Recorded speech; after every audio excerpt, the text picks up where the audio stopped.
دے کر پانا۔ خلیفہ ثانی حضرت عمر فاروق رضی اللہ تعالی عنہ کے زمانے کا واقعہ ہے۔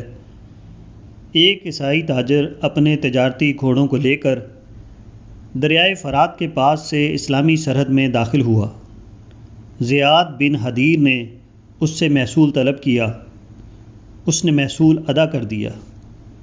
واپسی میں وہ دوبارہ اسی راستے سے گزرا تو زیاد نے اس کے غیر فروخت شدہ گھوڑوں سے دوبارہ محصول طلب کیا۔ تاجر کو اس پر اعتراض ہوا۔ اس نے اپنے غیر فروخت شدہ گھوڑے اپنے غلاموں کی نگرانی میں وہیں چھوڑ دیے اور خود چل کر مدینے پہنچا تاکہ خلیفہ سے شکایت کرے۔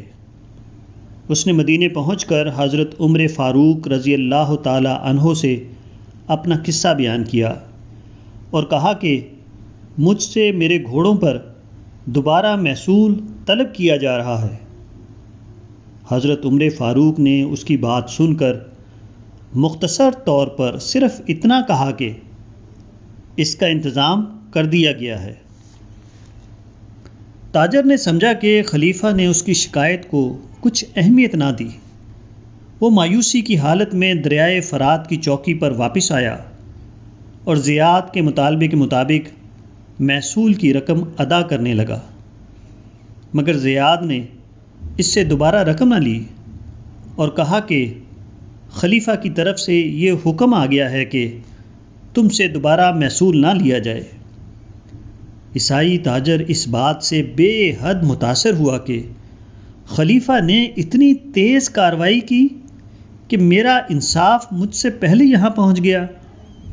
اس نے کہا، اے زیاد، میں مسیحیت کو چھوڑتا ہوں اور میں اس آدمی کے دین کو اختیار کرتا ہوں جس نے تمہارے پاس یہ فرمان بھیجا ہے۔ حضرت علی بن ابی طالب چوتھے خلیفہ راشد تھے۔ ایک بار ان کی زرہ چوری ہو گئی۔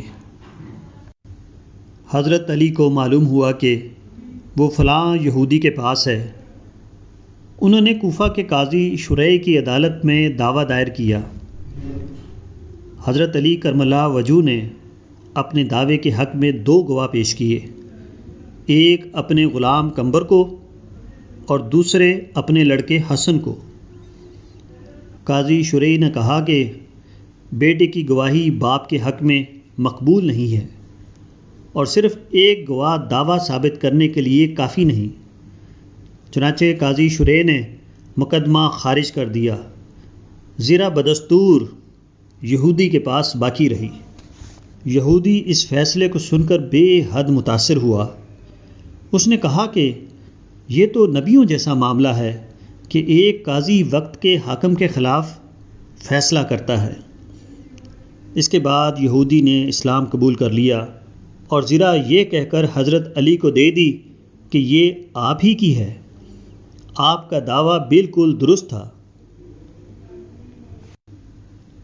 بنو امیہ کے زمانے میں دمشق کی جامع مسجد بنائی گئی۔ مسجد کے ایک طرف ایک قدیم گرجا تھا۔ مسلمانوں نے چاہا کہ گرجے کا ایک حصہ مسجد میں شامل کر لیا جائے، مگر عیسائی اس کے لیے راضی نہ ہوئے۔ خلیفہ عبد الملک نے اس کے لیے عیسائیوں کو ایک معقول رقم کی پیشکش کی، پھر بھی وہ راضی نہ ہوئے۔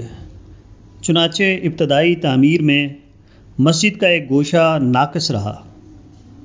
اس کے بعد ولید بن عبد الملک کا زمانہ آیا تو اس نے بھی مسجد کی تکمیل کے لیے عیسائیوں کو راضی کرنا چاہا، مگر عیسائی دوبارہ راضی نہیں ہوئے۔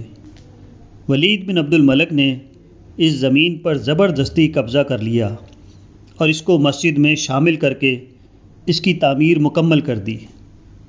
اس کے کئی سال بعد حضرت عمر بن عبد العزیز خلیفہ ہوئے۔ ان کے عدل و انصاف کی شہرت پھیلی تو عیسائیوں نے دوبارہ ان سے مل کر اپنی سابقہ شکایت کو پیش کیا۔ حضرت عمر بن عبد العزیز نے اس کو سن کر حکم دے دیا کہ گرجے کی زمین کا جو حصہ مسجد میں شامل کیا گیا ہے اس کو توڑ کر عیسائیوں کے حوالے کر دیا جائے۔ مسلمانوں کو یہ بات بے حد شاق گزری۔ انہوں نے کہا کہ ہم اپنی مسجد کو گرا دیں، حالانکہ ہم نے اس میں اذانیں دی ہیں اور نماز ادا کی ہے۔ حضرت عمر بن عبد العزیز نے جواب دیا کہ خواہ کچھ ہو، یہ زمین اگر مسیحی عبادت خانے کی تھی تو وہ مسیحوں کو واپس کی جائے گی۔ مسیحوں نے جب خلیفہ کے اس فیصلے کو سنا تو وہ بے حد متاثر ہوئے۔ اب ان کا ذہن بدل گیا۔ انہوں نے کہا کہ ہمارا دعویٰ ثابت ہو گیا، ہم کو اس سے زیادہ کی ضرورت نہیں۔ اب ہم اس زمین کو اپنی طرف سے بطور ہدیہ مسجد کو دیتے ہیں۔